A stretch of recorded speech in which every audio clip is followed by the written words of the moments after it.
Spring merch now available at www.horses.land. You can try to put your feet in my shoes. They won't never fit. You can't go through what I go through in my life. Iverson, wow, what a fake on Daniels as he broke his ankles and got over. Mike said, no. I'ma take the punches. I got to. You bleed just like I bleed. You cry just like I cry. You hurt just like I hurt. Everything's going downhill for me. It's just that, far as my life. I ain't gonna do it all right all the time. I'ma do some that's wrong, and I'ma do some that's right. This is my life in a nutshell.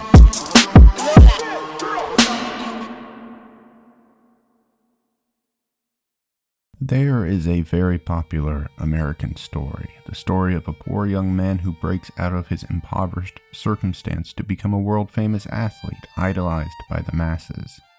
It is a story of a man who overcame his life and built something grand, a sort of self-born hero. It is inspiring, tidy, and timeless. But that is not the story of Allen Iverson. The arc of his life has not been so pristine. Iverson was a villain, a rebel, a god among men, a playboy, and a victim. He was viciously cruel and endlessly kind. Iverson tried and failed to escape the cycle of violence and death into which he was born.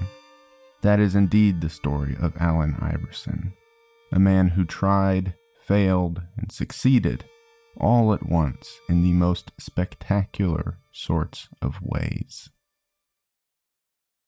We once lived in a lovely time where Allen Iverson was the only AI we needed to think about, but today this is not the case. Resource-draining AI data centers are popping up all over the country, skyrocketing bills and cost of living for everyday Americans. Recently, Bernie Sanders and Alexandria Ocasio-Cortez unveiled a bill to halt the construction of these data centers until national safeguards can protect workers, consumers, privacy, civil rights, and the environment. Looking at this story on Ground News, at a glance we can see how left and right-leaning outlets are covering the bill. Those on the right argue that building AI infrastructure is necessary for the U.S. to maintain global economic leadership. Left-leaning outlets are more pointed in their criticism of these data centers. But perhaps most damningly, of the 83 news sources covering this story, only 11 are right-leaning. I love that Ground News has a blind spot feature to help people on both sides of the aisle catch stories like this. Stories that are being disproportionately covered by just one side of the political spectrum. Because regardless of where you sit on that spectrum, ignoring the world is not the same as understanding the world. Viewers of this channel may have noticed a pattern over the past 18-odd months. Ground News has been my only sponsor. That's because I'm not really interested in promoting predatory gambling companies or some landfill-destined plastic gadget. I genuinely believe in the work that the team at Ground News is doing, and I believe more people should be using the service. Unlike other platforms, Ground News doesn't push or suppress stories to influence your perception of the world. Their platform pulls in thousands of articles from around the world and organizes them by story to show you how the left, center, and right are choosing to frame current events. For every story, the color-coded layout makes it easy to see the political bias of each so-called unbiased outlet, any history of failing fact checks, and even which sources are independently owned or owned by large media conglomerates with corporate interests. When it comes to news, finding the truth is getting more difficult every day. I sincerely believe Ground News can help us right the ship on this whole issue. Ground News is fully independent and supported by readers like us, but I partnered with them to get my viewers 40% off the same Vantage plan I've been using. Go to ground.news/horses by clicking the link in my description, or scan my QR code to get a great deal on the Vantage plan with all of the features I just mentioned. By signing up, you're directly supporting the work I do here and your ability to think critically.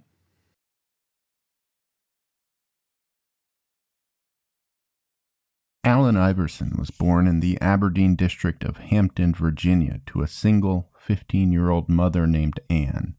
It would be fair to call Anne an absentee mother, partially by necessity, partially by choice. She worked most of the time at a local shipyard, but when she was not working, Anne was a social butterfly. She spent her time at parties and often disappeared for a few days with a local hustler and drug dealer named Michael Freeman.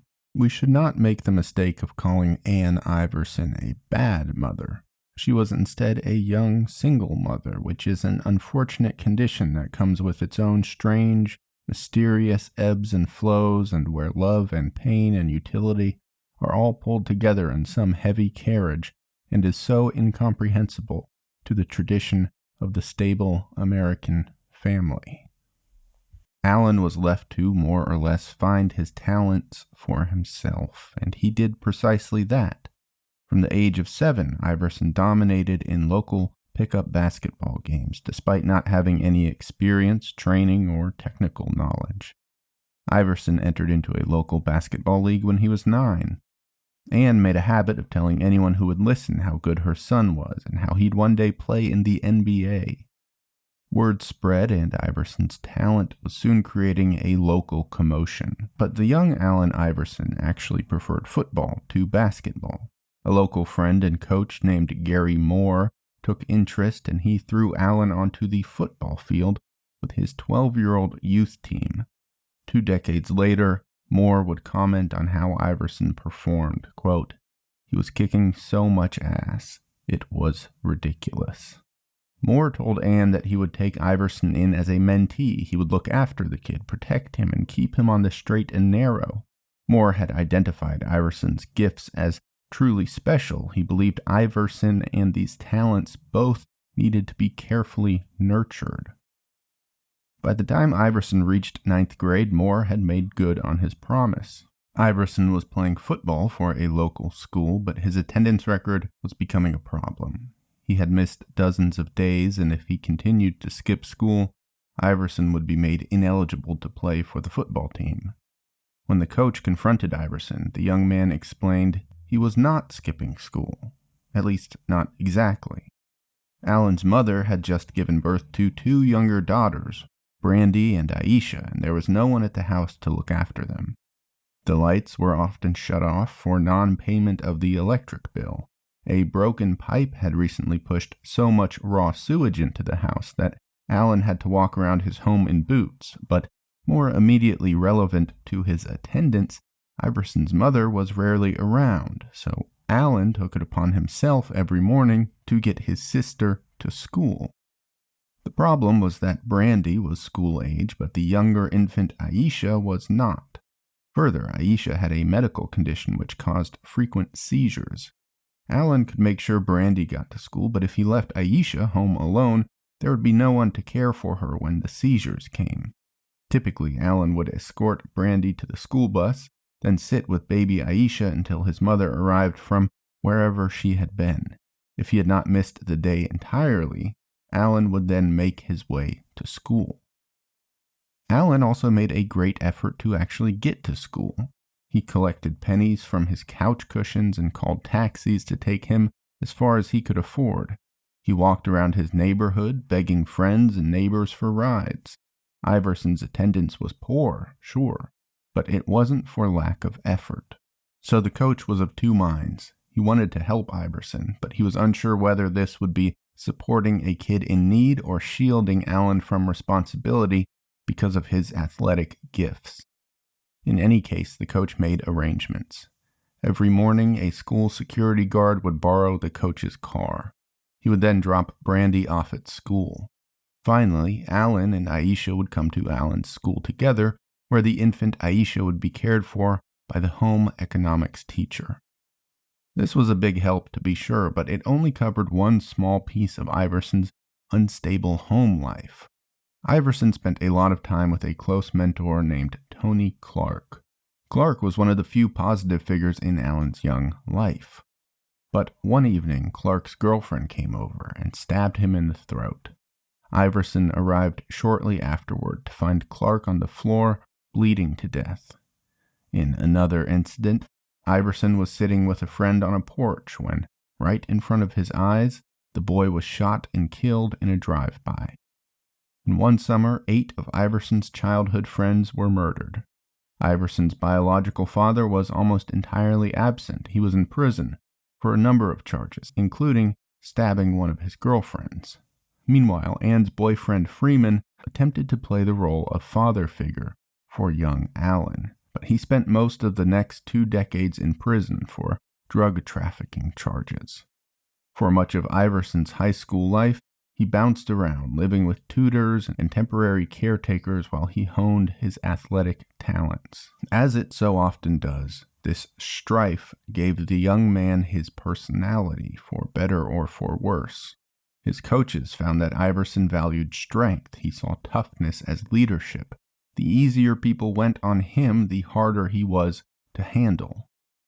His coaches identified Allen as being essentially reward-based. As author Kent Babb wrote, quote, "When asked to perform a task, Iverson might do it, or he might tell you to go fuck yourself.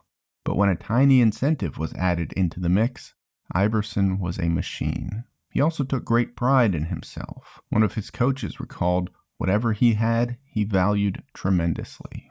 The young Allen Iverson didn't particularly hate school, rather he had no patience for its tedium. He was a young man who needed constant stimulation. There were also pieces of school he found quite fascinating. He was deeply interested in sociology, and the ideas of how different people did or didn't coexist peacefully. He spent a lot of time drawing, mostly realistic sketches which a tutor would later describe as having piercing social commentary. Iverson was, of course, fiercely competitive. He regularly compared himself as a high school student to Michael Jordan, frustrated when he believed himself to be falling short of Jordan's abilities. When his under-16 team got second place in a national tournament, Iverson threatened to throw the trophy out of the window on the car ride home. There were also shades of the difficult behavior he would later exhibit. When he was first approached to join an organized basketball league, Iverson refused. The drills and routines and practices sounded too much like work. His grades were poor. He gambled on free throws and bowling games. Iverson argued with his coaches often, and he was ultimately thrown off the varsity basketball team 3 times. When one basketball coach suggested he pass the ball more often, Iverson flippantly spent the entire next game passing and did not take a single shot. Later, that coach recalled, quote, "Looking back, probably today, coaching somebody like Allen, I wouldn't say pass the ball." This was the crux of what made Iverson so difficult. He wanted to do things his way. He insisted on his way, and his way tended to produce results. All of this was the backdrop to incredible, undeniable talent. When he played basketball, other kids just could not move fast enough to guard Iverson. He could dunk on a regulation rim at age 13. Iverson scored 39 points by halftime in 3 consecutive games. By the end of his high school career, Iverson was a star. He was declared the nation's top basketball prospect. The young man would have his choice among colleges. Further, Iverson was also a football star. He almost single-handedly won his school a state championship in his first year on the team. One analyst declared the top 2 football prospects in the nation were Allen Iverson and a young man named Peyton Manning. The future was bright for Allen Iverson, but that future would soon be entirely shattered.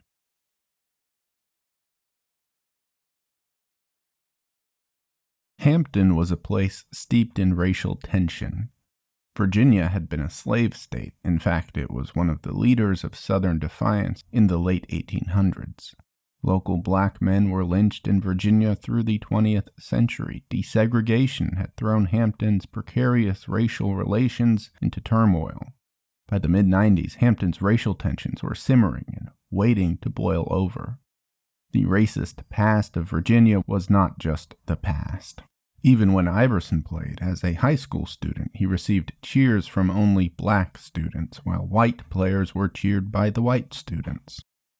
On February 14, 1993, a brawl broke out at Circle Lanes, a bowling alley in Hampton, Virginia.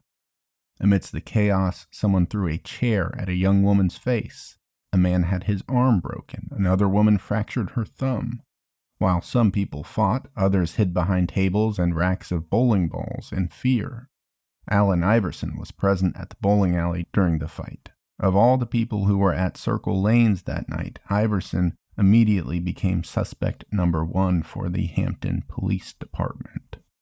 By the next day, rumors were abound, largely along racial lines.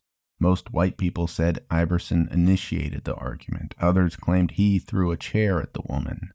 The black population believed that Iverson's anger and rebellious reputation had ruffled too many feathers among whites, and he was being made an example. There was a video of the brawl, though it was too chaotic and blurry to make out any specific individuals, so Iverson's coach confronted him about the incident. According to Iverson, he and a friend were near the counter at the bowling alley. Iverson said he heard a young white man refer to him as a Iverson claimed to have reacted strongly, confronting the man and cursing at him. But then, as things escalated, Iverson said his friend pulled him outside to remove him from the situation entirely. The coach believed Iverson, but he knew they were in for a fight. In a place like Hampton, this kind of case was basically open and shut, despite any lack of actual evidence. And indeed, in July of 1993, Iverson and 3 of his friends appeared in court. Iverson testified with the same series of events that he told his coach, but witnesses, mostly white, countered that Iverson had attacked the group entirely unprovoked. The prosecuting attorney, Colleen Killalea, argued that Iverson was a pampered athlete who had spent his whole life receiving special treatment. She noted his 1.8 grade point average and suggested he had been granted a litany of chances that wouldn't have been afforded to lower-profile athletes. She pointed to his spotted past. He had already been arrested twice for driving without a license. The judge found Iverson and his friends guilty. Allen Iverson, at 17 years old, was sentenced to 15 years in prison. The judge convicted Iverson under a law called maiming by mob. This is a Virginia criminal statute that applies when 2 or more people act together to assault someone and cause injury. Under Virginia law, a mob does not mean a huge crowd. It can legally be as few as 2 people acting together. In a gross sort of irony, this law had been put in place after the Civil War to protect blacks from lynchings. There's no way we can really know what happened in the bowling alley, but the verdict ignited a firestorm. Iverson was already relatively famous at this point. The trial and proceeding fallout of the verdict became national news. Hampton's black population saw a governing system which was so steeped in racism that it decided to make an example out of a rebellious, promising young black man. Many whites, meanwhile, were smug and self-satisfied about the verdict. Protesters and rallies marched on the Hampton courthouse. One group threatened to burn down the mayor's house. The verdict had thrown the city into absolute bedlam. But on a more micro level, Allen Iverson's future seemed immediately, inexorably buried. There would be no NBA, no NFL, no nothing. There seemed a potential to finish his sentence early, but even that would bring no promises. The nation's colleges immediately stopped recruiting him. They just weren't interested in the drama. Iverson would begin his sentence at Hampton City Jail, a brick building which overlooked a local graveyard. Then he would be moved to Newport City Farm, where he would work in the prison bakery. In prison, Iverson was a model inmate. He did as he was told in complete silence. He passed time by writing letters. Iverson met with his lawyers, who were petitioning the courts to release his case to the state, pointing out procedural errors which had occurred throughout the trial. During the daytime, Iverson either worked diligently in the bakery or played basketball alone in the prison yard. But as weeks passed, it seemed increasingly likely that he would be released early. The governor of Virginia, Douglas Wilder, was a relatively progressive politician in the context of the American South. When he heard of Iverson's trial and verdict, Wilder was in the very last month of his term. He had personally looked into the case, and Wilder saw it as an unjust verdict which had the familiar stench of old Southern racism. Wilder wanted to go out on something he believed in. He wanted to right what he saw as a wrong. 4 months after Iverson entered prison, Wilder granted him clemency. Allen Iverson would be a free man, but the storm had not passed entirely. Despite Allen having been granted clemency, controversy still surrounded him, and the nation's top colleges remained entirely disinterested. While he was in prison, Allen Iverson had signed over power of attorney to his mother, Anne. This would allow her to make all kinds of decisions and plans about his future after he got out of prison. John Thompson was the basketball coach at Georgetown University. There, he passionately oversaw the basketball program with an iron fist, often defending it against what he saw as corruption from outside entities. He made a habit of collecting down-and-out youths who had the talent to play college ball but were uncontrollable, undisciplined, or both. Thompson's ideology was just that. He wanted to give opportunities to kids who were all out of options. The man saw himself as more than a coach. He taught his players to fight for themselves in basketball and in life. Ann Iverson heard about Thompson and his work at Georgetown. She understood that Allen needed to leave Hampton as soon as possible, and the environment Thompson had created at Georgetown seemed like a perfect fit. Thompson took a meeting with Ann, and he agreed to bring Iverson to Georgetown, later recollecting, quote, "She asked me to help her son. I saw the love of a mother who was afraid for the life of her child." When Thompson met Iverson, the coach was confrontational and tough. Thompson said he was not interested in having jackasses on his team. He said it wasn't hard to make Iverson look like exactly that, and he pointedly asked Iverson if he was a jackass. Iverson responded well to this sort of toughness. He respected it. And so, with the help of a tutor, Iverson finished his high school education and went to Georgetown to play college basketball. Iverson arrived at Georgetown in the summer of 1994, which was just in time for him to participate in an exhibition tournament called the Kenner League. It was largely a promotional and scouting event, which allowed high school, college, and professional players to compete against one another. In 3 games, Iverson scored 99 points. He led his team to the tournament championship. But this was only the beginning. During his time at Georgetown, Iverson proved himself to be a truly remarkable young player. He hit fast breaks against top teams, crossed over the nation's brightest prospects, and played with an untouchable agility and speed. He hit 3-pointers, which were beyond impressive. Indeed, everything he did was beyond impressive. Iverson was that rare sort of athlete which made entire teams scratch their heads in confusion. Beyond this natural technical skill, Iverson's physical abilities were proving astounding. One player who tried to guard Iverson during the Kenner League remarked, quote, "He just doesn't get tired." In a conditioning routine at Georgetown, the most athletic players Coach Thompson had seen could do 10 minutes on an incline treadmill at full sprint. Iverson did 20, showing not an ounce of fatigue, before the coaching staff simply said that was enough. When the team was forced to run laps, Iverson passed all of his teammates over and over, again without fatigue. Iverson once fractured his ankle in practice, and he was fitted with a walking boot. After a few days, Iverson got rid of the boot, and his teammates never heard about the fractured ankle again. His behavior could be difficult. Iverson enjoyed parties, and he argued fiercely with his coach. But the young man produced results, and that was what counted. This pattern, problematic but effective, would emerge time and time again as the template of Allen Iverson's career. But at Georgetown, Iverson quickly got the attention of NBA scouts. There emerged a very real possibility that he would leave college after just 2 years to play in the NBA. Coach Thompson was split. On one hand, Iverson was certainly destined for the NBA.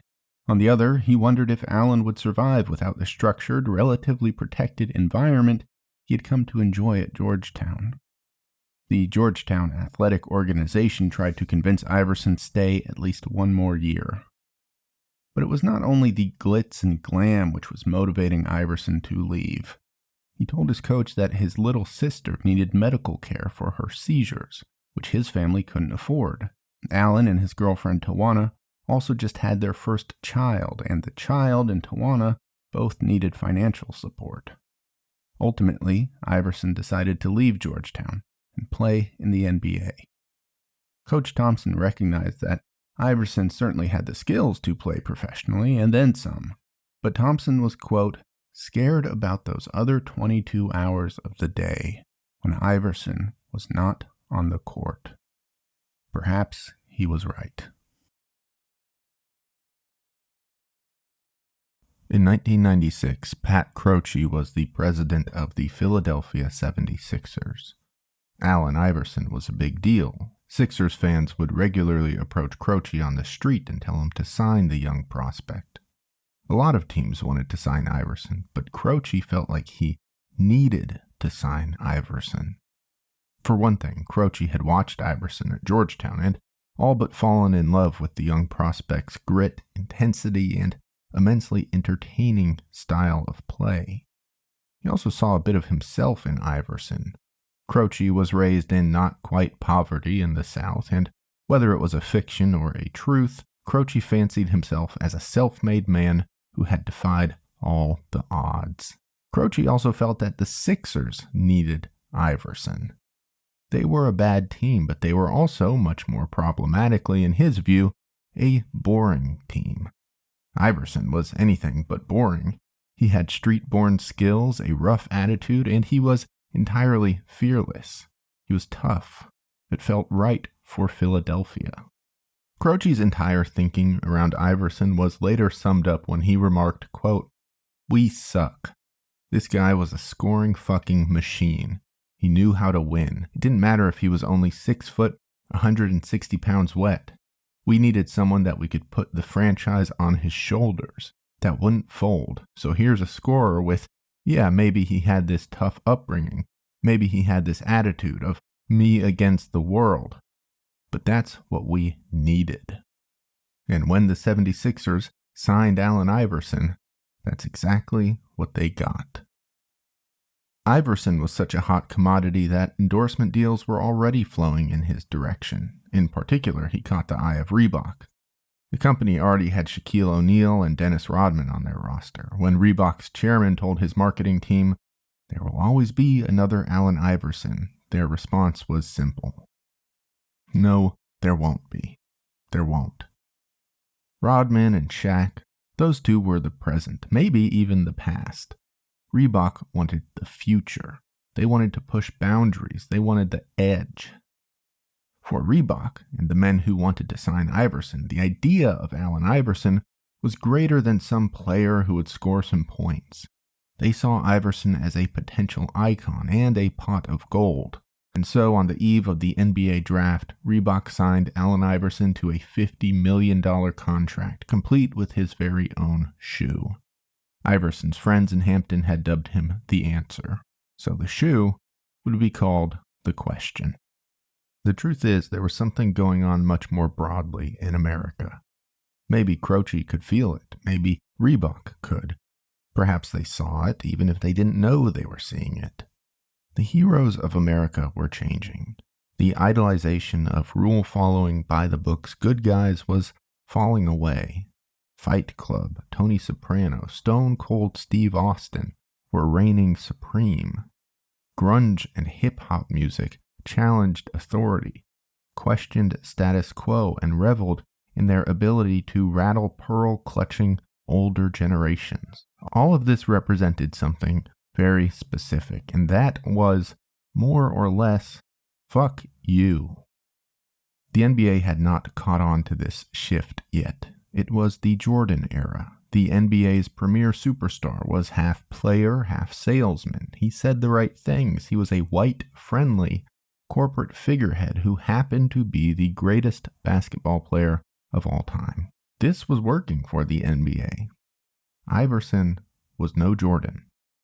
By 1997, Iverson had a body full of tattoos. He had a checkered past and an entourage which frightened ever-sensitive white America. He wore oversized tees and baggy pants. In 1997, he was caught by police with marijuana and a handgun in his car. But to much of the American public, all of this was tremendously more real than anything Michael Jordan had to offer. Iverson was emerging as something of a folk hero, but he was not corporate friendly. He did not have the mainstream milquetoast appeal of a safer player. The image-conscious NBA under Commissioner David Stern just wouldn't have it. Iverson embarked on a rap career, which in itself is no problem, but his lyrics revealed the darker sides of life he was indulging in. The commissioner of the NBA called the lyrics offensive and antisocial, and had plans to suspend and fine Iverson. Allen Iverson apologized for the lyrics and soon killed the album release entirely. In 2000, Iverson appeared on the cover of Hoop magazine, the NBA's official in-house publication. The NBA airbrushed his tattoos away, removed his earring and his gold chain. Iverson, of course, did not take kindly to this. For him, the way he dressed was a mode of self-expression, and it was one of the many ways he tried to keep in touch with himself and with the generation of young people he felt that he represented. He said of the incident, quote, "They could have used somebody else if they didn't want to accept me as a whole." Reebok was more lenient. They decided to let Iverson be himself, express himself, realizing that was exactly where his appeal lied. Iverson was bringing something more authentic to the league, to sports as a whole, than they had ever seen. He looked like the same person he had been in Hampton, Virginia. He aligned himself culturally with hip-hop, with the zeitgeist of the era. The NBA eventually implemented a strict business casual dress code for its athletes, which was almost certainly in response to Iverson's fashion style and increasing cultural influence among NBA players. David Stern would later remark that the dress code was actually caused by another player, Steve Nash, but it has been colloquially dubbed the Iverson Rule. This was all made more remarkable by Iverson's incredible ongoing on-court performance. He was an elite scorer. He won Rookie of the Year. He carried his team's offense without problem. It was more than statistical dominance that made Iverson special. Indeed, statistics reveal that Iverson was elite, but also an inconsistent player who often led the league in turnovers. Instead, there was something more mood-based about Iverson's majesty. Iverson did not lift weights. He did not stretch. He had a poor diet. Often his pregame meal was 4 hot dogs, or a steak with French fries, or just a bowl of ice cream. When it was time to play, Iverson was immature, unseasoned, and above all else, effective. Dennis Rodman once said of Iverson, quote, "I don't like too many of these young players, but I like him the least. You've got to respect the game and the players you're playing against. He doesn't respect people. He thinks he's God. He thinks the court is his street, his playground, and he can do anything he wants and say anything he wants." This was precisely true. Iverson played professional basketball like it was street ball. He had flair. He engaged with the audience. He made a hobby of talking shit and embarrassing his opponents. The Sixers, the fans, and the owner, they all loved it. The Sixers were not a dominant team with Iverson on board, but they were a successful team in ways they hadn't been for a long time. However, off-court, things were starting to turn for Allen Iverson.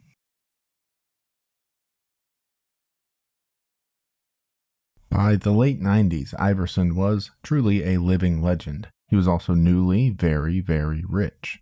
Whether it was a TGI Fridays or a VIP nightclub, Iverson always picked up the tab. He bought luxury cars for his family members, friends, and acquaintances. He gave away diamond jewelry. He paid for dozens of his friends' travel expenses so they could see him play.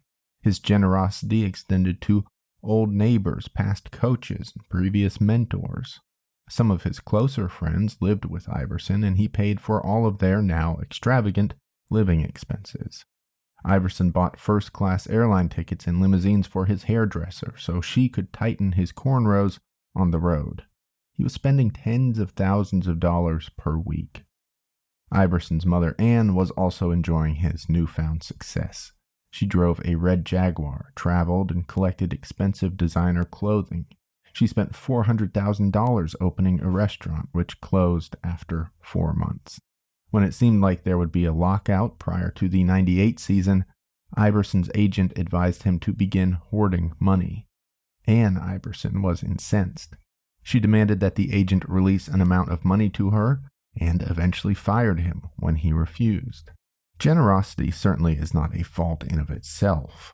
Indeed, Iverson seemed to see generosity as his duty. An advisor of Iverson's later said, quote, "He liked taking on that responsibility of taking care of his family. I think that's the thing that motivated him to go out on that floor every night and kick some ass. I've got to do this for my family. I've got all these mouths to feed. I've got to go take care of this shit for my family. I've got to go take care of my business." Like, I really think he kind of carried that attitude with him every time he came out to play.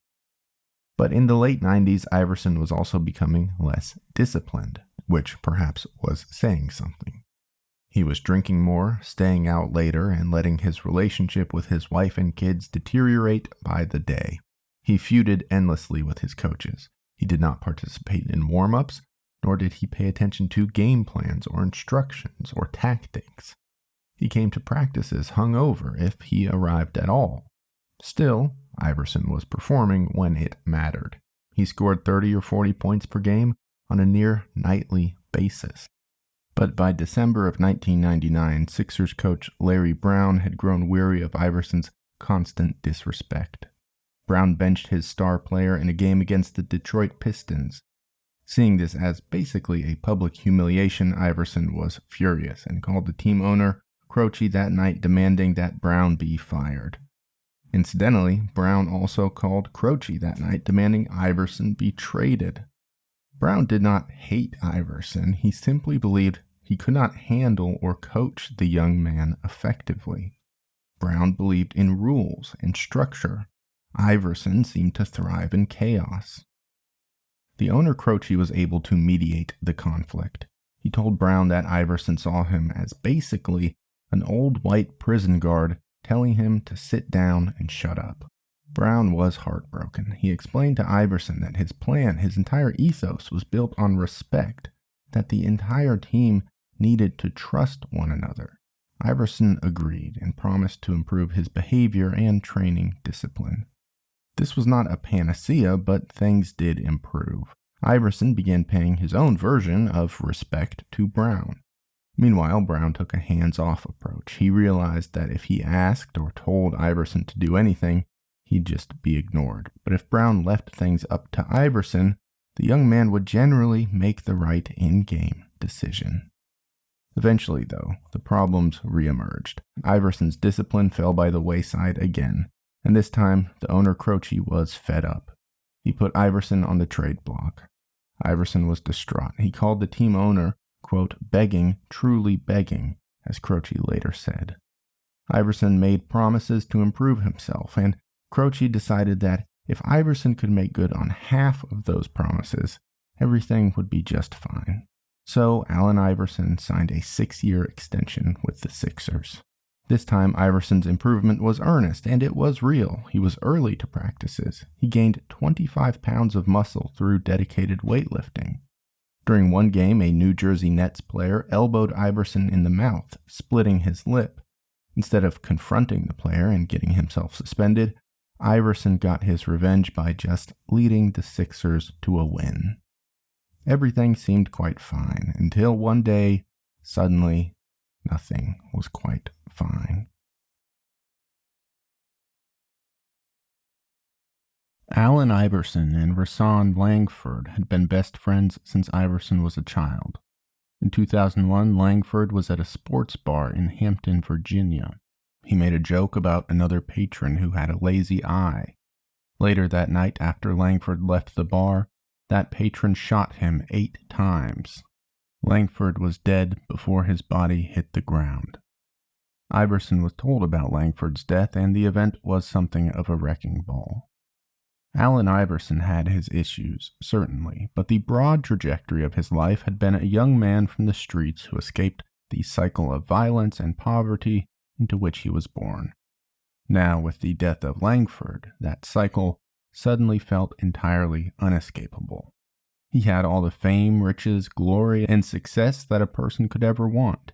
He'd moved way out of the projects, but still, his best friends were getting shot over nothing. This sent Iverson down a well of existential dread.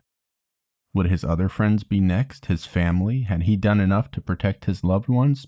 Clearly not. When would he die? Would he one day be shot too? What was all of this for if he could not protect his best friends? Perhaps the truth was that being born into the ghetto meant you stayed in the ghetto, no matter how far you went. Iverson began to drink more and party harder. He refused to go see any of his friends or family in Virginia. He shunned the media, fought with his coaches. His shooting percentage dropped to the lowest of his career thus far. He was unable to lead the Sixers to success, with the team finishing fourth in their division. Just 1 year after being named NBA's MVP, Allen Iverson was rumored to be traded. These were mostly just that, rumors. So Iverson held a press conference in 2002, intending to announce that he would remain with the Sixers, and so would Coach Brown. This press conference did not go as planned. In one of the most famous sports media events of our time, perhaps of all time, reporters began asking Iverson about the stories of him missing practice. Iverson's reply is now infamous. But we talking about practice, man. What are we talking about? Practice? We ain't talking about the game. We're talking about practice, man. He repeated this line and versions of it 22 times, each with mounting frustration. In the moment and in the months and years preceding, this line followed Iverson like a ghost. The media and the public took it to mean that Iverson was arrogant and unserious, that he believed himself so great that he did not need to acknowledge the mundane idea of practice. There were shades of truth to this. Iverson did not practice with much diligence throughout his career, but this was certainly not the message Iverson was communicating at that press conference. There was context which media outlets chose to ignore. The media did not latch onto his other quotes in that interview. They did not replay his pleading for sports journalists to consider him as a fellow human. I ain't gonna do it all right all the time. I can't win them all. I'm human. I'm just like y'all, man. They did not run his remarks about his family or his friends. I'm tired. I'm hurt too. I lost my best friend. I lost him, and I lost this year. Everything's going downhill for me as far as my life. And then I'm dealing with this. Why do my daughter got to deal with this? Why does she have to deal with this every day she go to school? They did not attach to his words about recognizing the errors of his ways or his admission that he was no better than any other man in the room. Yeah, I got some that I need to take care. I need to get better in. I'm going to take the punches. I got to. I'm going to take all the punches. I'm going to take all of them. I'm just like you. You might be a little better than me. You bleed just like I bleed. You cry just like I cry. You hurt just like I hurt. All I can do is live, man. That's all I can do. That's all I can do. The media ignored the non-material realities of Iverson's life. His best friend had just been shot. His family was falling apart. Iverson was in the middle of a crisis over his own mortality, over whether any of this was even worth it. Posed against those realities, his comments become more worthwhile. Posed against those realities, he was sitting there, talking about practice. Not a game, practice. The media circus piled onto the rest of Iverson's ongoing issues, and everything kind of just got worse. In 2003, Iverson was outside of a nightclub in Philadelphia. Details on the incident have mostly been lost, but an argument broke out and a man opened fire with a 9mm pistol. He shot at Iverson and his friends, hitting one member of the group in the leg, but missing Allen Iverson himself. Iverson's relationship with his longtime girlfriend Tawana reached new lows. They ran through a cycle of fighting, apologizing, and fighting again, eventually hitting rock bottom. One night, a drunken Iverson forced Tawana out of their house. She spent the night at a church and then returned for their children. While the kids got into the car, Iverson hurled a rock at the vehicle's window, shattering the glass as Tawana drove away. Iverson and his uncle Gregory began driving around the city looking for Tawana.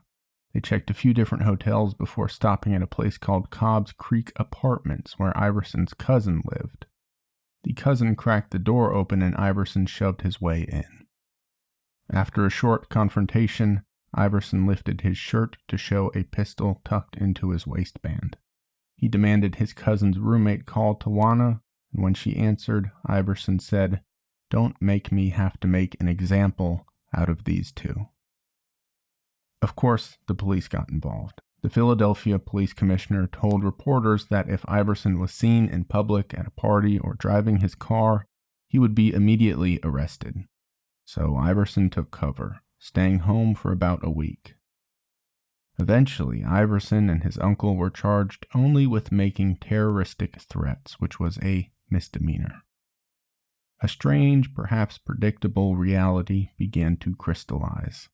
Iverson's fame and talent and skills meant his fans didn't seem to care about incidents like this one. The same went for his teammates, even his coach, and certainly people at Reebok who cared more about the business of Iverson than the well-being of Iverson. So, for the most part, the people around him just kind of shrugged and moved on. There emerged a glimmer of hope in 2003. Just as basketball had done time and time again, it propelled Iverson with a new wave of motivation. He recognized that off-season work, actual hard work, had gained him his MVP award and the Sixers their spot in the NBA Finals 3 years prior. He wanted more of that. He had always been reward-based, and that sense of accomplishment became his reward. Iverson fixed his diet. He condensed his entire year of off-season fun into a single week in Miami. He also wanted, more than perhaps anything in his life thus far, to make the U.S. men's Olympic basketball team. Iverson had grown up watching the Dream Team, and now, with the 2004 Games coming up, he could represent America on the world's stage. He told reporters in 2003, quote, "I'm not at the point where I'll stop dressing the way I dress or where I'm ready to cut my hair, but I'm ready to become a real man. I don't want people to look at me like, oh, there he goes again. I don't want to be the young guy no more. I want to be the older guy. I want to do the things I've done in the past. I want to be sharp in my lifestyle like I am on the basketball court." And indeed, Iverson made the team as captain. He told reporters, quote, "I have flaws just like people in any country. There's a lot of people in all different countries that have flaws and have made mistakes, and I just want to represent that." Unfortunately, Team USA's performance was more or less a disaster when posed against their own very high standards. USA had not lost an Olympic basketball game since 1988. At the 2004 Olympics, they lost their opening game to Puerto Rico, 92-73. Then they defeated Greece and Australia before losing to Lithuania. They followed that with a loss to Argentina. Team USA went on to win a bronze medal. For Iverson and much of the team, this was a complete failure. Meanwhile, the Sixers' NBA season was even more disastrous. Sixers had hired a new coach who could not handle leading Iverson. They lost 31 of their first 52 games. The coach got fired, and they hired a new one. He also clashed with Iverson. He also got fired for poor results. And the Sixers hired their fourth coach in 12 months. In the following years, Iverson's behavior remained a problem. He hid injuries, arrived late to games, and got into heated arguments with the new coach. But there was something different which emerged in his 2006 season. Iverson had lost much of his speed and his agility to age. His lack of physical conditioning and poor diet all seemed to be catching up as his youth began to fade very quickly. In the past, teammates and coaches had tolerated his troubles, recognizing his value on the court. But now, with his ability falling fast. Older teammates were just frustrated by Iverson. Younger players likewise. They had never played with him at his peak, so they just couldn't understand the appeal. With all of this, the Sixers called it. It was time to get rid of Allen Iverson. It was true. Allen Iverson was not the player he had once been, but he was still a good scorer, and other teams knew the Sixers wanted him gone ASAP. He'd probably be cheap. After a short bidding war, the Denver Nuggets acquired Allen Iverson in 2006. The Nuggets saw Iverson as a true accomplishment. They immediately sold thousands of new season tickets, and they all but promised their fans that Iverson would take the Nuggets to the NBA Finals. Iverson himself was full of optimism as well. Things initially went well in Denver, but the same old pattern emerged. He became friends with his teammates, and he didn't really show any behavioral issues, partly because the coach in Denver was happy to let Iverson just do his thing rather than adhere to strict tactical planning. But as had always been the case, the tides of Iverson's commitment changed once again. He became less interested in the Nuggets, less dedicated. He was now 32 years old, so he was in athletic terms an old man. The Nuggets likewise became disillusioned. In the words of one Nuggets coaching staff, Iverson had, quote, just kind of lost his luster. This was more or less the tale of Iverson's late career, streaks of interest followed by fallouts, often prompted by his failing physical abilities and accompanying behavioral issues. After leaving the Nuggets, Iverson played for the Pistons for just 54 games, calling it the worst period of his career. He kept drinking, and his home life became something of a war zone, eventually culminating in Tawana filing for divorce. Iverson played in Memphis for just 3 games, and then feuding, injuries, and aging cut that commitment short once more. The pattern of these years seemed clear. Iverson's mind and his body had once played a precious game of balance, but now that was no longer possible, and this was a reality that Iverson himself was failing to see. In any case, there were simply no teams left who wanted to take a risk on Allen Iverson. They just didn't want him. The era of Iverson was truly at its close. And so in 2009, Iverson released the following statement. I would like to announce my plans to retire from the National Basketball Association. I always thought that when I left the game, it would be because I couldn't help my team the way that I was accustomed to. However, that is not the case. I still have tremendous love for the game, the desire to play, and a whole lot left in my tank. I feel strongly that I can still compete at the highest level. Stepping away from the game will allow me to spend quality time with my wife and kids. This is a reward that far exceeds anything that I've ever achieved on the basketball court. I have prayed for this day, and I see it as my greatest gift. I want to thank the people of Reebok International Limited for always allowing me to be me and for supporting me my whole career through all the ups and downs. I have enjoyed 13 wonderful seasons in the NBA, and I am grateful.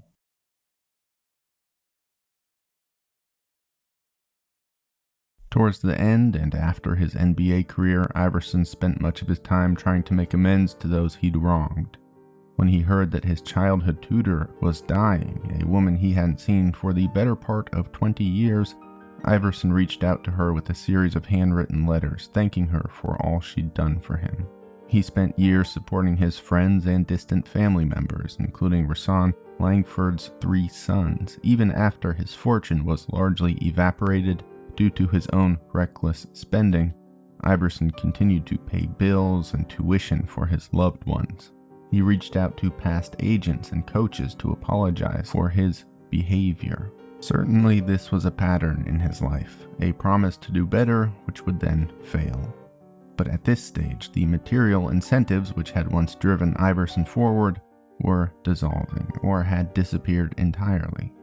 All that was left, apparently, was a man with a guilty conscience. Iverson would briefly return to the Sixers, and then he played in the Turkish Basketball League. But by the end of the 2000s, his career in basketball was over, and it had truthfully been over for quite some time. As I wrote this essay, I found myself continuously trying to put Allen Iverson into some sort of category, to make some tidy, neat narrative. I wanted to typify him over and over. Is he a misunderstood hero? Not really. Is he a villain? Not quite. Perhaps he is a good man spoiled and made gross by the road of riches, but still not exactly. That doesn't feel quite comprehensive. Altogether, I am reminded that the human condition inherently defies these sort of neat, tidy ideas. The truth of Allen Iverson is tremendously simple and unpoetic.